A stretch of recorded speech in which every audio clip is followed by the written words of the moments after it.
অনুমতি পোৱা নাই এতিয়া আমি খবৰ পাইছো যে অসম ভৱনৰ আগত যদিও আমাক পাৰমিশন দিয়া নাই তেতিয়াও কিন্তু দিল্লী পুলিচৰ বহুত মানে বন্দোবস্ত আছে তাৰ মানে অলপ ভয় খাইছে যে আমি যাম বুলি আমি ৰুল ব্ৰেক নকৰো আমি ল ব্ৰেকাৰ নহয়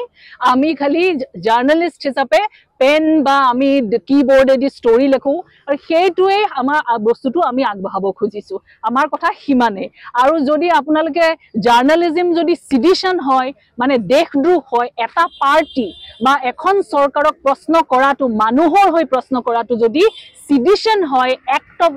এগেইনষ্ট দ্য নেশন হয় তেতিয়াহ'লে বৰ দুৰ্ভাগ্যপূৰ্ণ কথা আৰু ভাবিবলগীয়া কথা এটা প্ৰশ্ন আছে উচ্চতম ন্যায়ালয়ে শেহতীয়াকৈ যিটো ৰায়দান দিলে আটাইকেইগৰাকী জাৰ্নালিষ্টৰ ক্ষেত্ৰত এই বিষয়টোত আপোনালোকৰ প্ৰতিক্ৰিয়া সুপ্ৰিম কোৰ্টৰ যেটো চলি আছে ৰায়দান ভালকে আমাক দিছে প্ৰটেকশন দিছে কিন্তু কৈছে যে যদি কিবা প্ৰব হৈছে একিনি মানে জয়েন কৰিবলৈ কৈছে আৰু হেতু প্ৰতি নাগৰিকৰে দায়িত্ব যদি পুলিচে কিবা ৰুজু কৰিছে কিবা কেছ তাক যদি ভালকৈ আমাক প্ৰশ্ন কৰা যায় মই আই এম 100% শিওৰ যে মোৰ সতীৰ্থ যিমানখিনি আছে কৰণ থাপৰে হওক সিদ্ধাৰ্থ বৰদেৰাজনে হওক তেওঁলোকক কৈছে সদৰ সুপ্ৰিম কোৰ্টে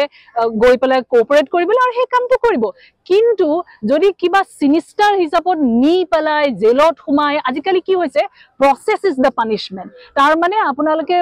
কোৰ্টলৈ অহাৰ আগতে দৌৰাই ফুৰাব যাতে অকমান দিগদাৰিটো দিব পাৰে জাৰ্নালিষ্টক যদি দিগদাৰিটো দিয়ে মানুহৰ প্ৰশ্ন চৰকাৰক কোনে সুধিব এই কথাটোৰ কাৰণে আপোনালোকো জাৰ্নালিষ্ট কোন ভাবিবলগীয়া হল এই সময়টোত মোৰ ইমানেই ক'বলগীয়া থ্যাংক ইউ मैम कुछ बोलोगी आप